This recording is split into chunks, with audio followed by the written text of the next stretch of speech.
In the year 318, a group of Jewish men walked into Rome and demanded a meeting with the most powerful religious leader in the Western world. They weren't diplomats, they weren't senators, they were farmers, craftsmen, ordinary people from tiny villages in Judea. But they carried something no one else on earth could claim. They carried the blood of Jesus Christ's own family running through their veins. They called themselves the Descendants, a Greek word meaning belonging to the master. And they had come to Rome with a simple demand: give us back our churches, recognize our bishops, restore the authority that was stolen from us. Pope Sylvester listened to their case, and then he dismissed them. He told them the mother church was no longer in Jerusalem, it was in Rome now. Their bloodline, their heritage, their direct family connection to Jesus himself, none of it mattered anymore. After that meeting, the Descendants vanished from recorded history.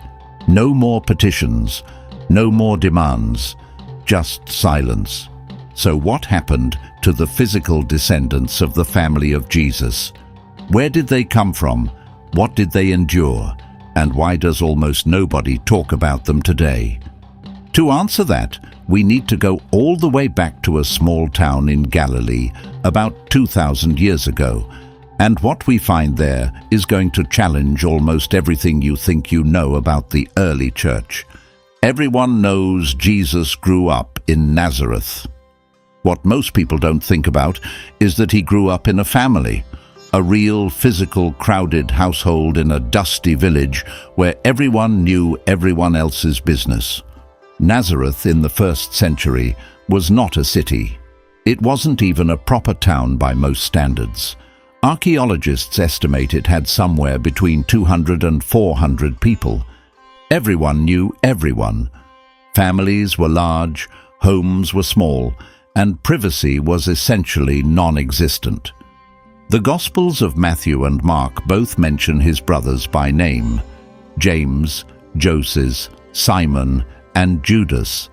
They also mention sisters, though they don't bother to name them, which tells you something about how women were regarded in 1st century Palestine. Most scholars believe there were at least 2 sisters, possibly more. Now, different Christian traditions disagree on what brothers means here. Catholics and Orthodox Christians have traditionally taught that Mary remained a virgin her entire life, which means these brothers and sisters were either cousins or children from a previous marriage of Joseph. Protestants generally take the simpler reading and say they were the biological children of Mary and Joseph, born after Jesus. For the purposes of this story, the distinction doesn't change the fundamental point. Whether they were half-brothers, step-brothers, or cousins, they were family. They shared a household, they shared meals, they shared a last name in a culture where family meant everything. In 1st century Judaism, your family defined you. Your lineage determined your social standing, your marriage prospects, your role in religious life. And this particular family traced its lineage back to King David himself. And here's what's fascinating. During Jesus' actual ministry, his family didn't believe in him. The Gospel of John says it plainly, for not even his brothers believed in him. That's John chapter 7, verse 5. When Jesus was out performing miracles and drawing massive crowds, his own brothers were skeptical. Mark's Gospel even records a moment where Jesus' family came to take him home because they thought he had lost his mind. Mark chapter 3, verse 21. His own relatives said he was out of his mind. Think about that for a second. Imagine your older brother starts claiming to be the Messiah. You grew up with him. You saw him stub his toe. You heard him snore. You watched him learn carpentry from your father. You argued with him over chores. How exactly are you supposed to process the idea that this person is the Son of God? So during the years of Jesus' public ministry, his brothers kept their distance. They weren't among the 12 apostles. They weren't part of the inner circle. They were watching from the sidelines, probably worried, probably embarrassed, probably confused, and we know they weren't at the crucifixion. When Jesus was dying on the cross, he looked down and saw his mother Mary and the apostle John standing there. He told John to take care of Mary as if she were his own mother. If James and the other brothers had been present, Jesus wouldn't have needed to make that arrangement. Their absence at the most important moment in their brother's life tells you everything about where things stood.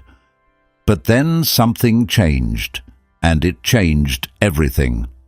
After the crucifixion, something happened to James, the eldest of Jesus' brothers, that completely transformed him. It's one of the most dramatic personal reversals in the entire Bible, and most people barely notice it. Paul's first letter to the Corinthians contains one of the earliest Christian documents we have, a creed that scholars believe dates to within just a few years of the crucifixion itself. This creed was already being recited by Christians before Paul even wrote it down, and in that creed, Paul lists the people who saw the risen Jesus. Peter, the 12, 500 people at once, and then, separately, specifically, James. Jesus appeared to his own brother. We don't know the details of that encounter. The Bible doesn't describe it. We don't know if James was alone, where it happened, what was said. All we know is that Jesus, after his resurrection, made a point of appearing to the brother who hadn't believed in him. Whatever James saw, whatever happened in that moment, it turned a skeptic into the most devoted believer imaginable. Within just a few years, James wasn't just a follower. He was the leader of the entire church in Jerusalem. Not Peter, not Paul, James. The brother who hadn't even shown up to the crucifixion was now running the whole operation. This is one of the most underappreciated facts in Christian history. The brother of Jesus became the single most important figure in the original Jerusalem church. Paul calls him a pillar of the church in Galatians chapter 2. When Peter escaped from prison in Acts chapter 12, the first thing he said was, "Go tell James," not "go tell the other apostles." Go tell James. At the Council of Jerusalem, described in Acts chapter 15, the first major gathering to decide church policy, it was James who delivered the final verdict on whether Gentile converts needed to follow Jewish law. Peter spoke. Paul and Barnabas spoke. But James had the last word. James earned the nickname the Just because of his extraordinary devotion to prayer and righteousness. The early historian Hegesippus, writing in the 2nd century, described James as a man who never drank wine, never ate meat, never cut his hair. He was allowed to enter the temple alone, a privilege granted to no other Christian leader.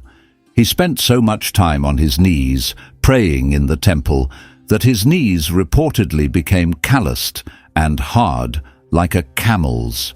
The people of Jerusalem called him the bulwark of the people because they believed his constant prayers were protecting the city. He was respected not just by Christians, but by many Jews as well, because he still faithfully observed the Jewish law while believing that his brother was the Messiah.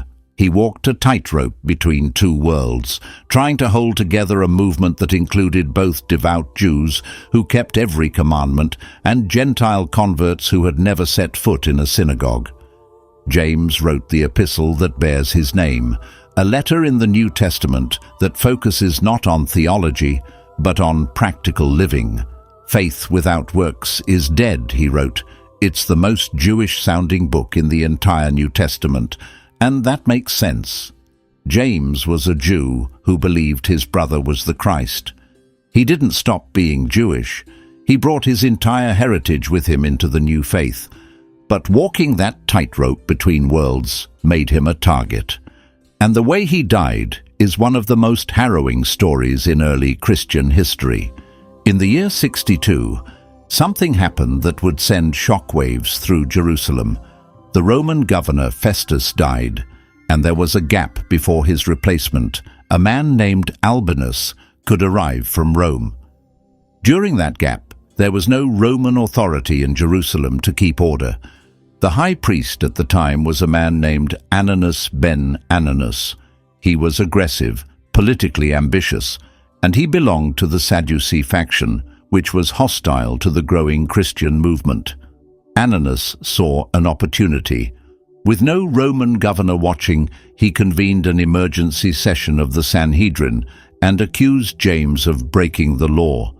What happened next was recorded by two separate ancient sources, which is remarkable because it means both Jewish and Christian historians agreed on the basic facts.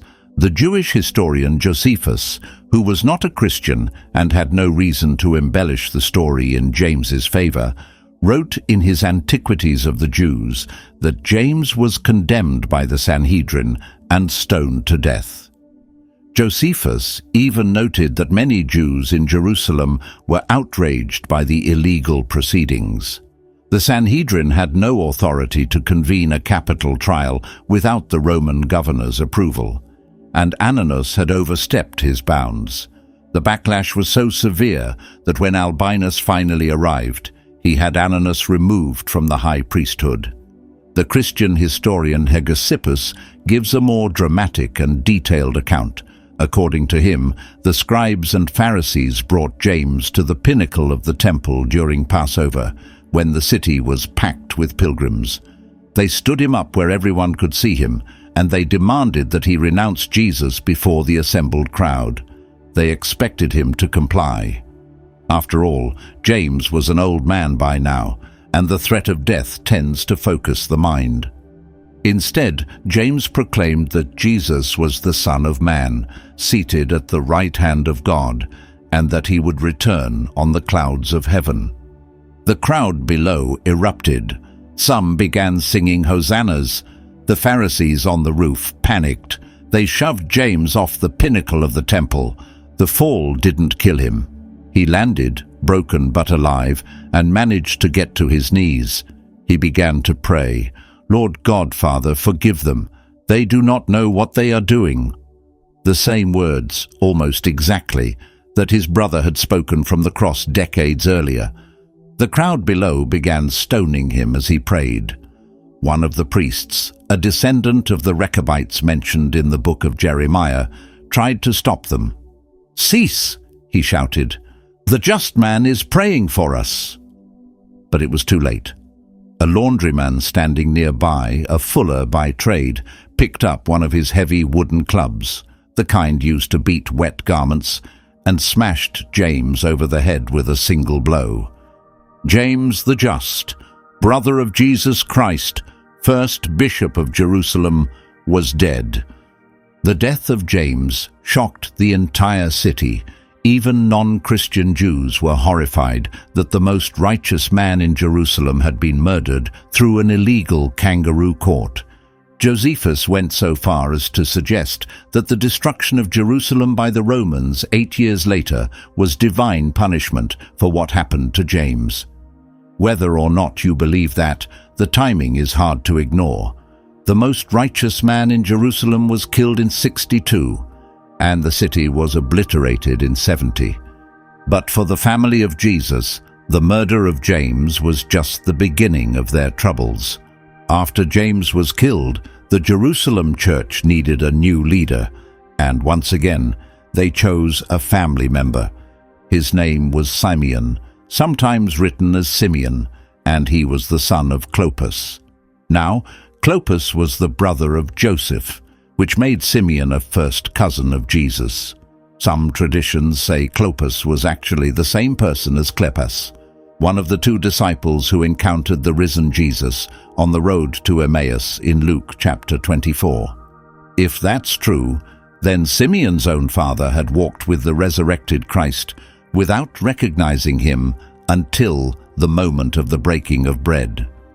Simeon took over the leadership of the Jerusalem church at an incredibly dangerous time. Within 4 years of his appointment, the Jewish revolt against Rome erupted in 66. Radical Jewish nationalists known as the Zealots had seized control of Jerusalem. The Romans were marshalling their legions. Everyone knew a catastrophe was coming. According to early Christian tradition preserved by Eusebius, Simeon received a divine warning that the Christian community needed to flee Jerusalem before the siege began. Some accounts say it was a prophetic revelation.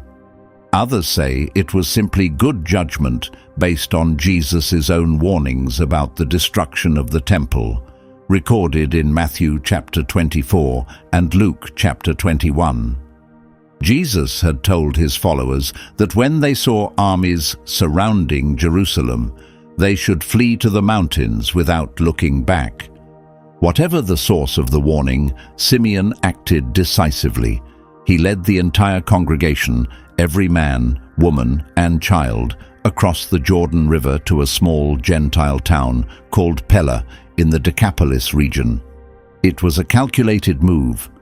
Pella was far enough from the fighting to be safe, and it was a Gentile town that the Romans had no reason to target. In the year 70, the Romans under General Titus broke through the walls of Jerusalem after a horrific siege that had lasted months. The famine inside the city had become so severe that Josephus records people eating leather, eating straw, and, in the most extreme cases, doing things too horrible to describe. When the soldiers finally entered, they massacred the population and set fire to the temple. Titus reportedly tried to save the temple, but his soldiers were in a frenzy, and the flames spread beyond control.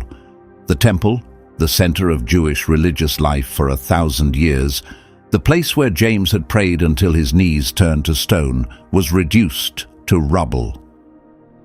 Only the western retaining wall survived, the wall that still stands today as the most sacred site in Judaism. Hundreds of thousands of people perished. The Jewish world, as it had existed for centuries, was shattered. The priesthood was gone. The sacrificial system was finished. The Sanhedrin was disbanded. An entire way of life ended in fire and blood. But the Christians of Jerusalem survived because Simeon had gotten them out in time. After the destruction, when it was safe, Simeon brought his flock back to what remained of Jerusalem. The city was devastated, little more than ruins and Roman military camps. But the Christian community rebuilt. It was smaller now, more vulnerable, but it endured, and it was still led by the family of Jesus. Simeon led the Jerusalem church for decades, an extraordinarily long tenure, but the Roman emperors had a problem with the family of Jesus that went beyond religion. The family claimed descent from King David, and Rome was deeply uncomfortable with anyone in Palestine who could claim royal Jewish blood. Messianic expectations were still alive among the Jewish people. Anyone with a credible claim to David's throne was a potential figurehead for rebellion. Emperor Vespasian, who came to power in 69, ordered that all descendants of David be hunted down and killed.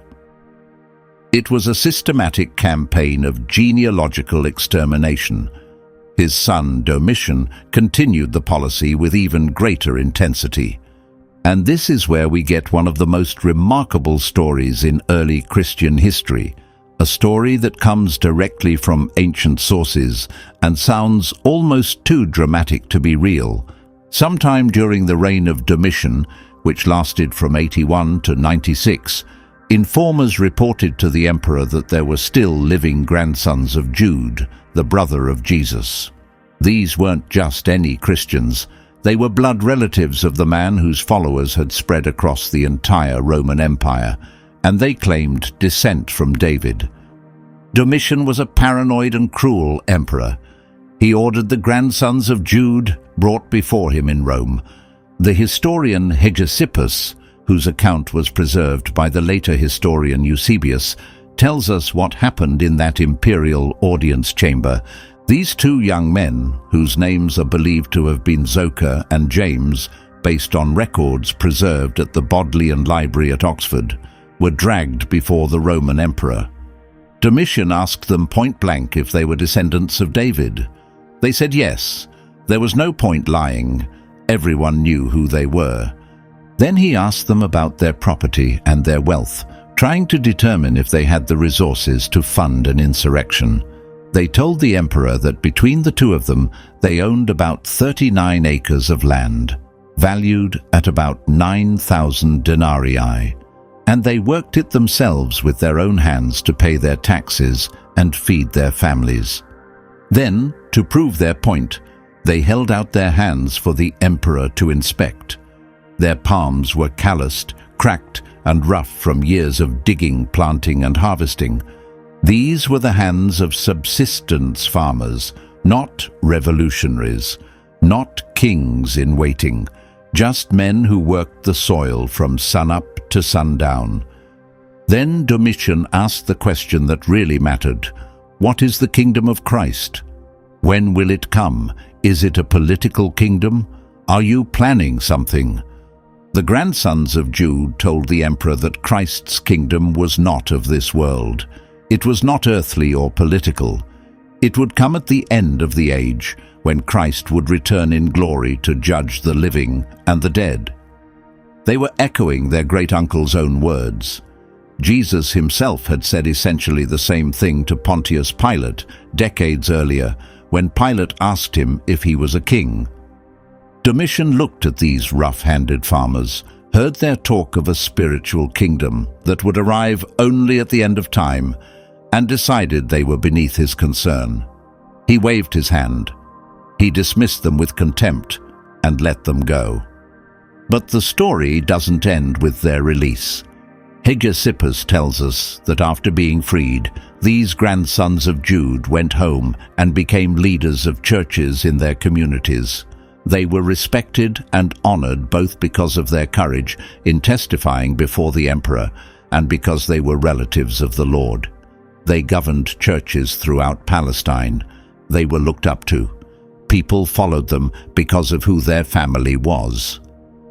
They led those churches all the way until the reign of Trajan, which began in 98. At the end of the 1st century, barely 60 years after the crucifixion, the Christian communities in Palestine were still being led by the blood relatives of Jesus. The original model of family leadership was holding, even under imperial persecution. Meanwhile, old Simeon was still alive and still leading the Jerusalem church. He had survived the Jewish revolt. He had survived the destruction of the temple. He had survived Vespasian's purges. He had survived Domitian's persecution and the arrest of his relatives. The man had an almost supernatural resilience. But Emperor Trajan would prove to be the end. Under Trajan, who ruled from 98 to 117, Christianity was formally criminalized through an exchange of letters between Trajan and Pliny the Younger, the governor of Bithynia. Pliny had written to ask how he should handle the growing number of Christians in his province. Trajan's reply established the first official Roman policy on Christianity. Christians were not to be actively sought out, but if they were denounced by name and refused to recant by offering sacrifice to the Roman gods, they were to be executed. In Palestine, a dual persecution broke out. The Romans were hunting both descendants of David and professing Christians. Simeon was both. He was a marked man twice over. Informers reported Simeon to the Roman governor Atticus, and these weren't just random accusers. According to Hegesippus, some of the informers came from heretical Christian sects, breakaway groups that had split from the mainstream church over theological disputes. They saw an opportunity to destroy a rival leader by turning him in to the Romans. The internal politics of early Christianity could be just as vicious as the external persecution. Simeon was arrested and brought before Atticus. He was over 100 years old at the time. Most ancient sources place his age at 120, though some historians consider that number symbolic, an echo of Moses, who also died at 120. Regardless of his exact age, what happened next was brutal. Simeon was tortured for days. Not a quick execution, but prolonged, systematic torture designed to break his will and force him to deny Christ. The Roman officials were reportedly astonished that a man so elderly could endure such sustained suffering without giving in. He never renounced his faith. He never denied his heritage. He never named other believers. In the end, around the year 107, Simeon, son of Clopas, cousin of Jesus Christ, second bishop of Jerusalem, was crucified. He died the same way his Lord had died, nailed to a cross, and he endured it with the same quiet steadfastness that had defined his entire extraordinary life. His death marked a turning point in the history of Christianity. After Simeon, there were still Jewish bishops of Jerusalem, but the direct family connection was growing thinner with each passing generation. The era of leadership by Jesus' immediate relatives was drawing to a close. But it didn't end all at once. According to the church historian Eusebius, there were 15 Jewish bishops of Jerusalem in total, an unbroken succession of circumcised Jewish believers, every single one of them part of the Hebrew Christian community. This line stretched from James the Just all the way to a man named Judah Kyriakos. Judah Kyriakos is one of the most fascinating and overlooked figures in this entire saga. According to the 4th century writer Epiphanius of Salamis, Judah was the great-grandson of Jude, the brother of Jesus. That made him a great-great-nephew of Jesus Christ himself. He was the 15th and final Jewish bishop of Jerusalem. His tenure coincided with one of the most catastrophic events in Jewish history, the Bar Kokhba revolt. In 132, a charismatic Jewish military leader named Simon Bar Kokhba launched a massive rebellion against Rome. The famous Rabbi Akiva publicly declared Bar Kokhba to be the Messiah, and hundreds of thousands of Jews rallied to his cause. For a brief, spectacular moment, the rebels actually succeeded. They drove the Romans out of Jerusalem. They established an independent Jewish state. They struck their own coins. They held the holy city for nearly 3 years. But the Roman response, when it came, was devastating beyond anything the Jews had experienced before. Emperor Hadrian sent his best generals with 6 full legions, an overwhelming military force. The revolt was crushed by 135, and Hadrian's punishment made the destruction of 70 look almost merciful by comparison. Jerusalem was razed to its foundations and rebuilt as a pagan Roman city called Aelia Capitolina. A temple to Jupiter was erected on the Temple Mount, where the Jewish temple had once stood. A statue of Hadrian himself was placed where the Holy of Holies had been. And then came the decree that changed everything. Jews were banned from entering the city entirely, under penalty of death. Any circumcised person found within the city limits would be executed on the spot. This ban included Jewish Christians, even those like Judah Kyriakos, who had refused to support Bar Kokhba's revolt, precisely because they didn't recognize him as the Messiah. It didn't matter. If you were circumcised, you were banned. Period.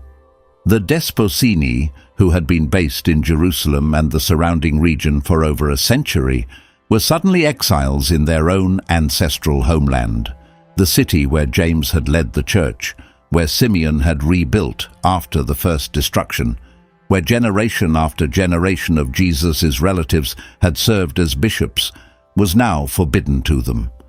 After 135, the Jerusalem church was reorganized by outside authorities. A Gentile bishop named Marcus was appointed by the Metropolitan of Caesarea. For the first time in the history of Christianity, The church in Jerusalem, the mother church, the original community, was not led by a Jewish believer. The unbroken chain of Hebrew bishops, stretching back to James, the brother of Jesus himself, was severed forever.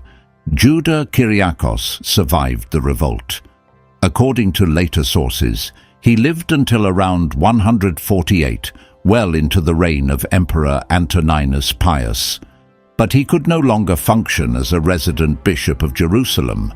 He was a bishop in exile, maintaining whatever authority he could among the scattered Jewish Christian communities of Galilee. His actual power was gone. With Judah Kyriakos, the last formal institutional link between the Jerusalem church and the family of Jesus was broken. But here's the part of this story that nobody talks about. The Desposini didn't just lose their churches and their titles. They lost something far more valuable. They lost control of their own family's story. And what replaced it would have been unrecognizable to anyone who had actually known Jesus. The Desposini as a broader community didn't vanish overnight. They retreated to the Galilean countryside, to the villages of Nazareth and Kochaba, where their families had maintained roots for generations. These were the same villages that Sextus Julius Africanus mentioned when he wrote about the family's genealogical practices around the year 220. Africanus tells us that King Herod had tried to eliminate evidence of Davidic lineage centuries earlier by burning the public genealogical records. Herod was an Idumean, not a true Israelite, and he was pathologically insecure about his lack of legitimate Jewish ancestry.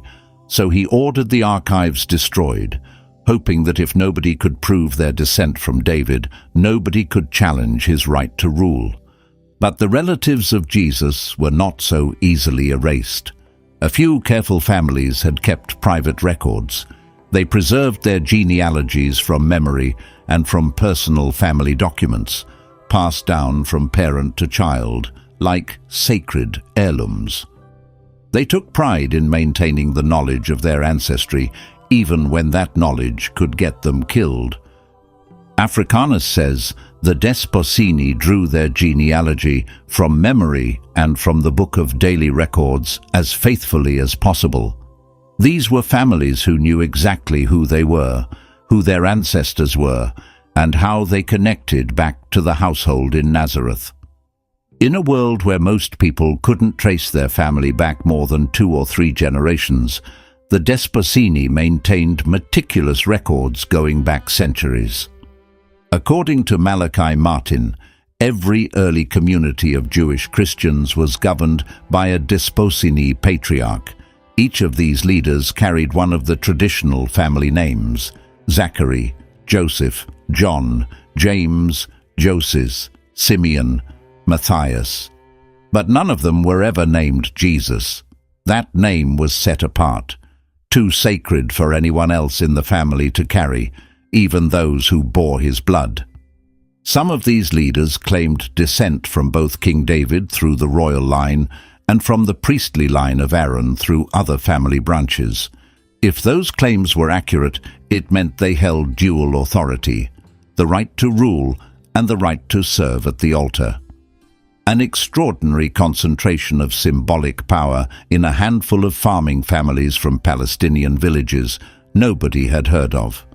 There's another dimension to this story that most people miss entirely. The Desposini weren't just a family. They were custodians of a particular understanding of who Jesus was and what his message meant. And when they were silenced, that understanding went with them. Think about what was lost. The Desposini had something that no theologian in Rome or Constantinople could ever possess. They had family memories. They had stories passed down from generation to generation, from people who had actually lived with Jesus, eaten with him, watched him grow up. They knew what he ate, how he spoke, what made him laugh. They knew the private Jesus, not just the public miracle worker. When arguments broke out in the early church about what Jesus would have wanted, whether Gentile converts needed to follow Jewish law, how the Sabbath should be observed, whether the dietary rules still applied. The Desposini could appeal to something that no Greek-speaking bishop in Corinth could match. They could say, "We knew him, our family remembers, and you're getting it wrong." But here's the cruel twist. The further Christianity moved from its Jewish roots, the more the Desposini's intimate knowledge became a threat rather than an asset. The Gentile church was building a theology based on Greek philosophy, explaining the nature of Christ through concepts like hypostasis and homoousios, terms that would have meant nothing to James or Simeon. And the family that had known Jesus as a living, breathing person was being told by people who had never met him that they didn't understand who he really was. Imagine that. Imagine being the grandson of a man who had shared a bedroom with Jesus Christ and being told by a bishop in Alexandria that your understanding of Jesus is heretical. That's exactly what happened. Jewish Christian groups like the Nazarenes and the Ebionites, communities that almost certainly included Desposini families, were gradually pushed to the margins and then branded as heretics. Not because they denied Jesus. They worshipped him as the Messiah. Their crime was that they kept the Sabbath. They followed the dietary laws. They used a Hebrew version of the Gospel of Matthew. They practiced a form of Christianity that was, by any honest measure, closer to what James and the original Jerusalem church had practiced than anything happening in the marble basilicas of Rome. The Ebionites called themselves the poor, which is what their Hebrew name means, and that's what they were. Poor communities scattered across Palestine and Syria, holding on to a version of the faith that the powerful institutional church wanted erased. Some of them probably had no idea that their great-great-grandmothers had cooked meals for the apostles. Others knew exactly who they were and kept the genealogies hidden the way you'd hide a treasure in wartime. And then there was a man named Conon. This is a story almost nobody knows. In the 3rd century, during one of the Roman persecutions, a man from Nazareth named Conon was arrested and brought before a judge. The judge asked him who he was. Conon said he was from Nazareth and that he was of the family of Christ. Not a follower of Christ, not a believer in Christ. He said he was family. He identified himself by blood.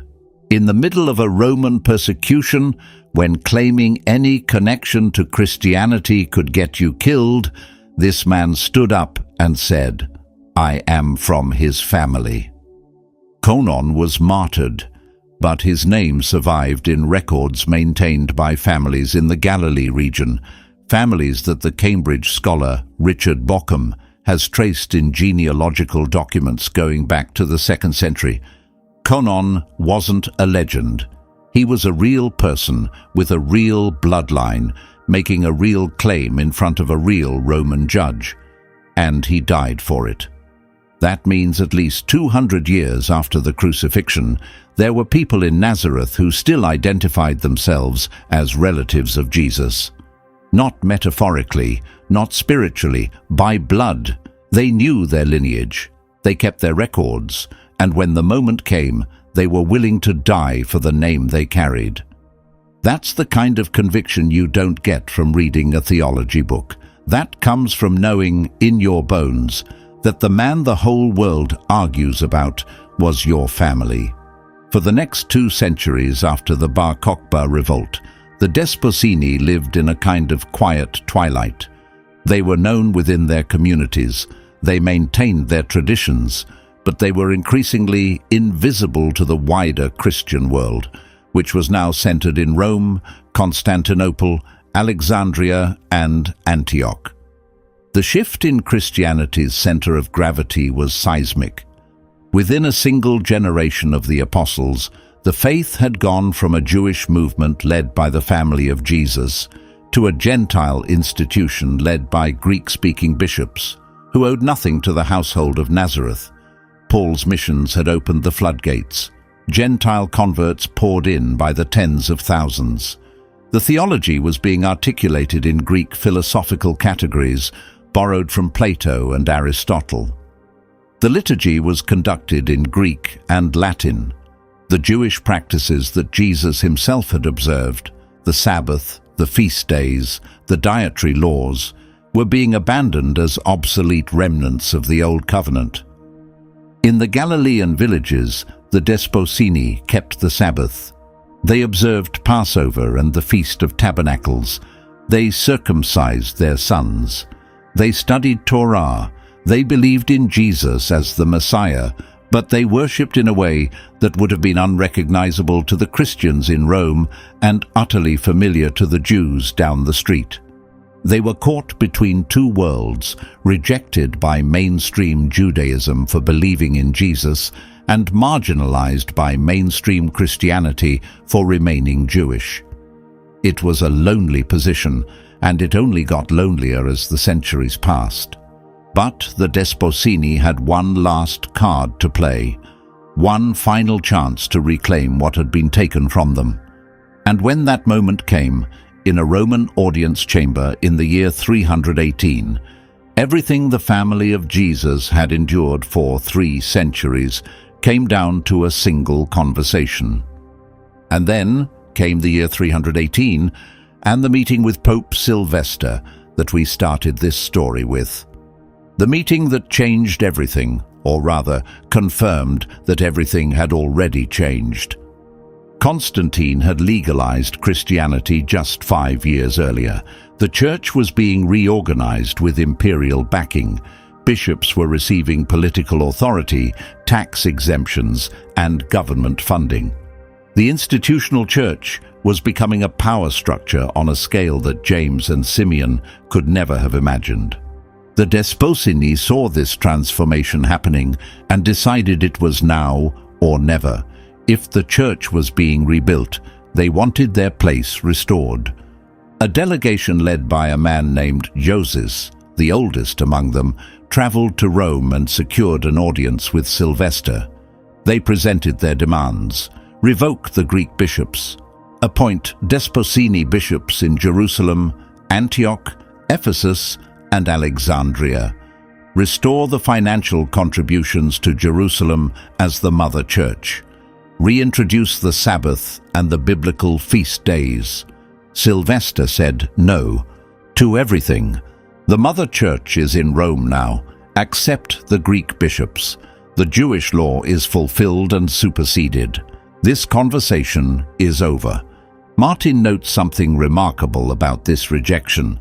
Neither Sylvester, nor any of the 32 popes who came before him, nor any pope who came after, ever publicly acknowledged or emphasized the existence of at least 3 well-documented and authentic lines of blood descent from the family of Jesus. The Desposini were known. Their lineage was recorded. Their claims were never refuted. They were simply ignored. After 318, the Desposini disappear from the historical record. The last documented meeting between the institutional church and the family of its founder ends in a bureaucratic dismissal and then silence. What happened after that?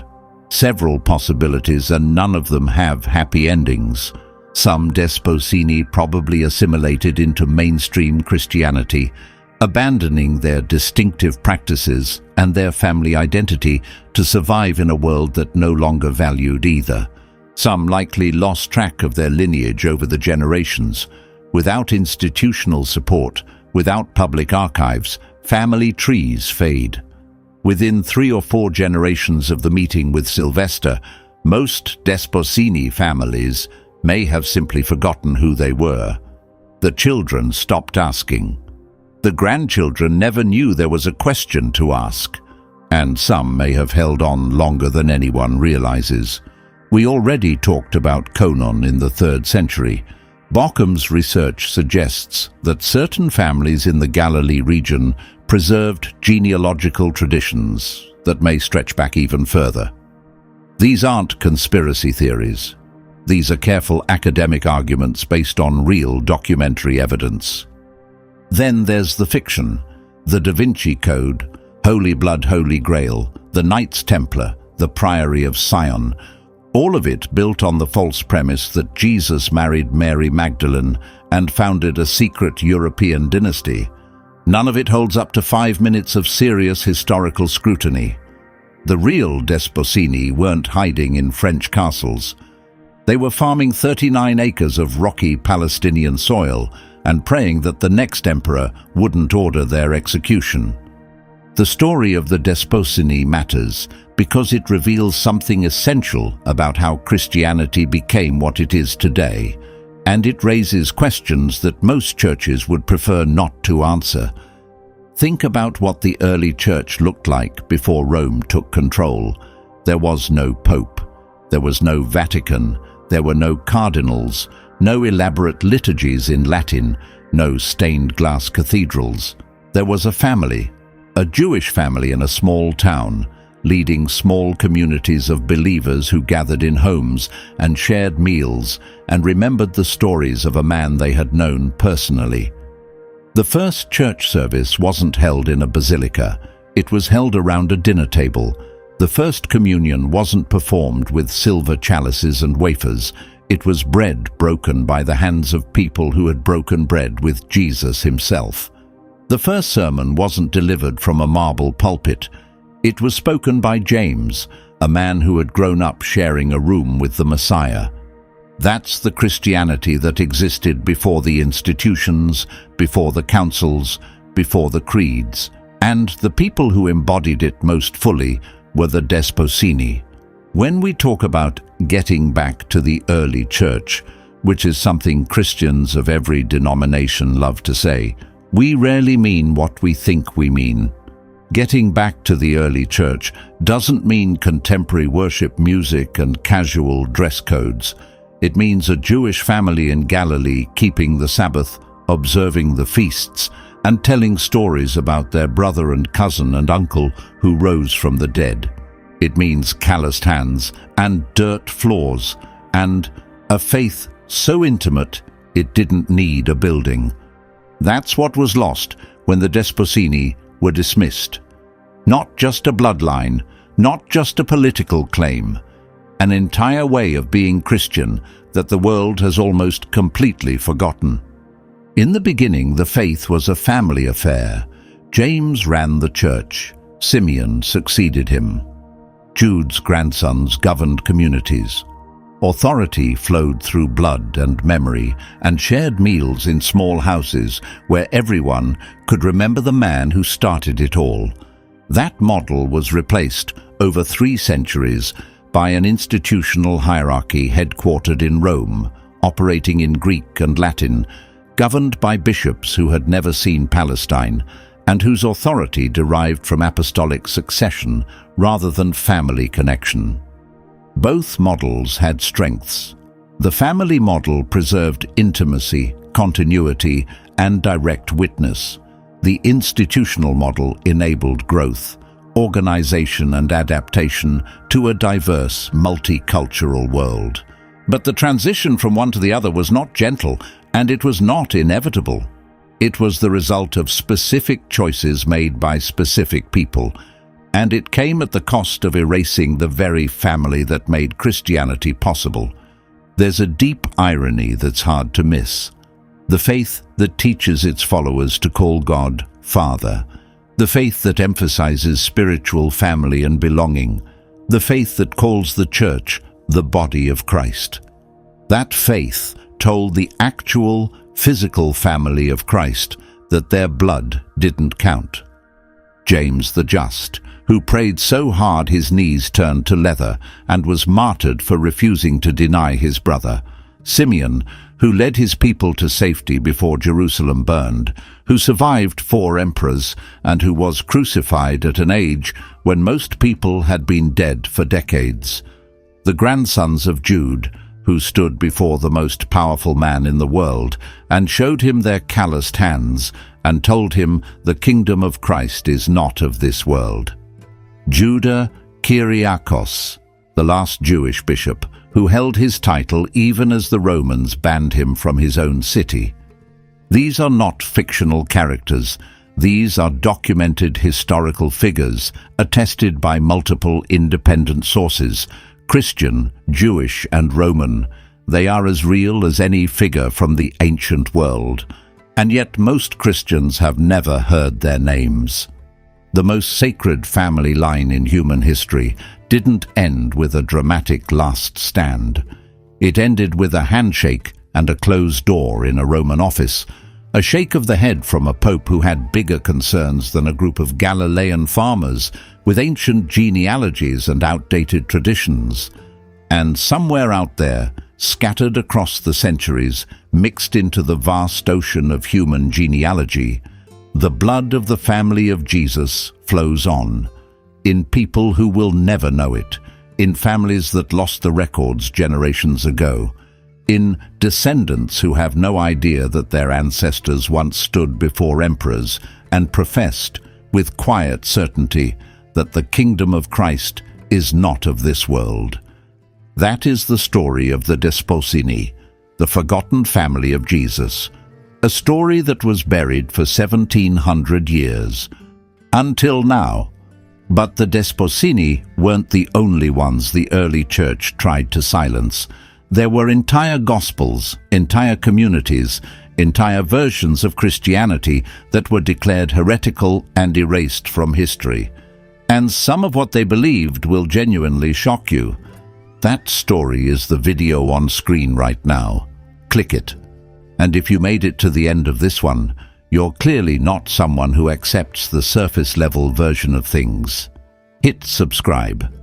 The stories I'm covering next go even deeper than this one, and trust me, you don't want to miss what's coming.